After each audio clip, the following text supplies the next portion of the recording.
Financial applications, the fifth and final part of the exponential function series. Today we're going to look at compound interest. So, what is it? Well, when you put money in your bank account, if you're earning compound interest, then you would be getting paid interest every once in a while. The next amount of interest is based on how much you had to start with, plus the interest that you gained last month or last year. Okay, so every time that it compounds it based on the total amount rather than the original amount. Okay, the formula for compound interest is again a variation of the exponential growth or decay formula. So A equals P times 1 plus R over N to the NT. All right, we got lots of variables here, so let's take a look at what they mean. A is the amount of the investment, at any time t. So basically, it's like how much do I have in there after 5 years, okay? P is the principal. It's known as the principal. That's why it's used the letter P. Okay, and that's how much you start with, how much you borrowed, how much money you invested. R is the interest rate, so that's like 3.5%. But we don't work in percents. We always change to a decimal by dividing by 100%, okay? So that would be 0.035. Okay? N is the number of compounds per year. So if your question, again, you have to read carefully. You've got to look for these words. So if it says compounded annually, then N is a 1. Semi-annually means twice a year, so every half of the year. Okay? Quarterly means every 3 months, so 4 times a year. Monthly, well, that's once every 12 months. Okay? Weekly, there's 52 weeks in a year, and daily, 365 days. We assume we don't worry about leap years. Okay. And T, the number of years that it's being invested for or borrowed for. Okay? So let's take a look at some of the following examples. A student borrows $2,500 to further her post-secondary career. The bank is charging 5.6% interest compounded quarterly. Okay? Now that's 5.6% per A. Okay, and the little a here stands for annum, which is Latin for the word year. Okay? Write an exponential formula to represent the situation. So, A equals P, our principal amount, which is $2,500, times 1 plus R, which is our interest rate, 5.6%, we change that to a decimal by dividing by 100, so that would be 0.056 divided by N, and remember is how often it's compounded, so this one says quarterly, so that means 4. Okay, to the power of N, those N's are the same, so again that's 4 times T, because I don't know how long this is going to go on for. If you want to simplify what's in the brackets, you sure can. Okay, that would give us 2,500 times 1.014 to the power of 4t. Okay, because 0.5056 divided by 4 is 0.014. All right, if it takes the student 5 years before she can repay the loan, what amount will she be required to pay? So this is my total time, so that's going to go in place of t. So A equals 2,500 times 1.014 to the 4 times 5, or if you want to just type in 20, you go right ahead. Remember that we're talking money, so we should be rounding to the 2 decimal places. So that's $3,301.41. Now, she's going to pay this amount back, okay? How much of this is interest? Well, remember her original amount was $2,500. This is how much she owes at the end of 5 years. So where did all that extra money come from? Well, that's what the bank charges for lending you that money in the first place. So that's your interest. So if you were to take 3301.41 and subtract the original amount of $2,500, the amount of interest you would have to pay is $801.41. Okay, that's a fair bit of money, but over 5 years, that's only $160 a year. So, not great, but not bad. All right, next example. Corey invested $5,000 into a GIC, also known as a Guaranteed Investment Certificate, for 5 years, compounded monthly. The following table gives the value for the first 6 months. All right. Create a scatter plot to determine if an exponential function models this data. So, time goes on the x-axis, because again, time is independent. Okay, in months. And every 2 spaces, I'm going to make a 1. So that's 2, 3, 4, 5, and 6. And on my y-axis is going to be the value of investment in dollars. Okay? And it's just starting here at 5,000. And I'm going to make every 2 spaces worth 100. So this is 5,100, 5,200, 5,300, 5,400, and 5,500. All right, let's plot some points. Okay, so at time 0, we had 5,000 invested. After 1 month, we have 5033, so that's right about there. Okay, after 2 months, we had 5068.89, so that's just about here. After 3 months, we are at just over 51, so we'll pretty much say 51. 4 months, 5134. 5 months would be 5168. And 6 months would be 5203, so just slightly above the 52.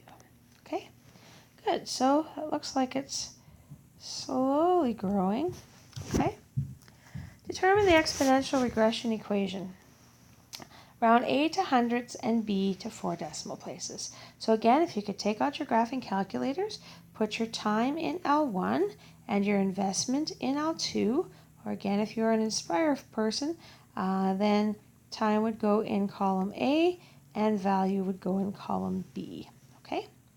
Pause the video while you do that, and when you're done, you can check to see if you got the same regression equation as I did.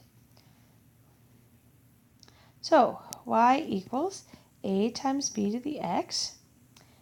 A, I got 5,000.49, so again, it should be close to when x is 0, theirs is 5,000. Remember, line of best fit, not exact fit. 1.0067 to the power of x. Okay, good. Hopefully you got the same thing I did. Now, what is the interest rate? Well, remember that multiplier helps us to find the rate. So, if I were to change that into a percent, that would be 100.67%. I subtract 100% to get 0.67%. Now, remember that that is monthly though. So that's 0.67% per month. So if I want to figure out the interest rate, because they're always expressed in per year, I'm going to multiply by the number of months in a year, which of course is 12. That would give me roughly 7.98%, or to the nearest whole number, that's 8%. So Corey was earning 8% on his GIC. Okay, number 3, last one. Jessica is thinking about adding a lighting and sound package to her equipment package for her band. This required her to take out a loan of $3,000. The loan manager gave Jessica the following equation so she could determine how long it would take her to pay off her loan. So we have 1.003 to the power of negative n. It gives us that lovely number there. N represents the number of months. How long will it take her to pay off the loan? Okay, so you need to solve for n. Because our bases are not the same, pretty hard to make them into each other, I would solve this by graphing. So in y1 or f1 of x, I would put 1.003 to the power of negative x, and in y2, I'd put 0.92125, and again, change your window settings so that they are appropriate, okay? And I would find where they intersect, and I need the x value for that. So X is approximately 27.38. And again, you should stop the video to make sure that you type that in and get the same thing I did. So she's probably not going to like pay off in 0.38 months. So roughly she'll probably take about 28 months to pay that thing off. What is the total amount of interest that Jessica will pay on her loan? Now, I forgot to put in here, her payments are $150 per month. Okay, so if it takes her $150 a month for 28 months, she's roughly going to pay off or pay about $4,107.35. Okay, I guess that's using the 27.38. Okay, so if that's her final amount and she borrowed $3,000, then the difference between those two numbers are how much she pays in interest. So that would be $1,107.35. So that's how much interest she has to pay in those 28 months. It's a fair amount for a $3,000 loan. Okay, last but not least, appreciation and depreciation. Appreciation is the increase in the value of an asset over time. So if you have rare things like art or coins, vintage cars, even land will appreciate in value. It becomes worth more as time goes on. Stamp collections, Depreciation is the decrease in value over time. So if you're just going to go buy a brand new car off the lot, as soon as you take it, it is worth less than it was before. Computers depreciate over time. Your cell phone depreciates over time because after a certain amount of time, the technology gets better and yours isn't as valuable. Okay, last example. Ali inherited a rare set of coins worth $1,000. An appraiser said their appreciation rate will likely be 2.5% per year. Determine the equation of the exponential regression function that models the situation. How long, in years from the time of the appraisal, will it take the coins to be worth $2,000? Okay, so we're going to use our exponential function, y equals a times b to the x. A is how much they're worth now, so that's $1,000, and our rate of appreciation is 2.5% per year. So remember that it's 100% to start with, and they're going to be worth another 2.5%, so that gives me 102.5%. As a decimal, that's 1.025, because again, we just divide that by 100 to change it to a decimal, to the power of x, okay? Now, I want to know when they're going to be 2,000, so that's my y value. So I'm going to substitute that in for y, and I'm going to solve for x. Divide by 1,000 on both sides. Oops, that should be 1,000.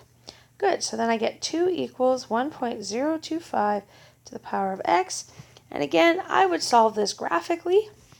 Okay, so again, y1 is 2, and y2, 1.025 to the x. Okay, and again, y1, f1 of x if you have an Inspire. And you'll find x, the intersection point of my two graphs, to be about 28.07 years. Okay, so it's going to take about 28 years for the value of the coins to double, assuming that the rate stays at what the appraiser thought it would be. Okay, good. Well, I hope this helps you with some financial planning for your future. If you need some more practice, which you probably will, that's on page 395, and those are the questions you're expected to do. Don't forget to show your teacher when you're finished, and of course at the end of this you have a review to complete and get checked so that you can move on to your quizzes.